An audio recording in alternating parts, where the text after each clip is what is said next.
नाशिक पाथर्डी फाटा भागातील व्यावसायिक दुकानदारांच्या वतीने महाशिवरात्री मोठ्या उत्साहात साजरी करण्यात आली।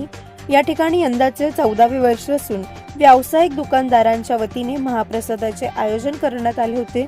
तसेच भक्तगणांना दर्शनासाठी बर्फाचे भव्य शिवलिंग तयार करण्यात आले होते।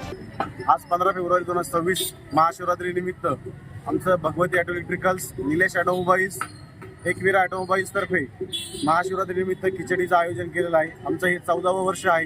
गेल्या 14 वर्षापासून आम्ही 100 किलो साबुदाण्यापासून खिचडी चालू करत आज 14व्या वर्षी 114 किलोची साबुदाण्याची खिचडी आम्ही यावर्षी इथे बनवलेली आहे। दरवर्षी आम्ही इथे हे आयोजन करतो। यावर्षी आम्ही इथे बर्फाच्या शिवलिंगाचं प्रतिमा इथे उभे केलेली आहे। त्याला खूप चांगला प्रतिसाद मिळालेला आहे। सर्वजण येऊन दर्शन घेत आहे आणि खूप चांगला प्रतिसाद आम्हाला मिळत आहे। पाथर्डी फाटा भागात बर्फाचे भव्य शिवलिंग आकर्षण केंद्रबिंदू ठरले। परिसरातील तसेच रस्त्यावर जाणाऱ्या वाहनधारकांनी शिवलिंगाचे दर्शन घेऊन महाप्रसादाचा लाभ घेतला। या ठिकाणी मोठ्या उत्साहात महाशिवरात्री साजरी करण्यात आली। प्रतिनिधी राजेंद्र सूर्यवंशी यांच्या रिपोर्टनुसार।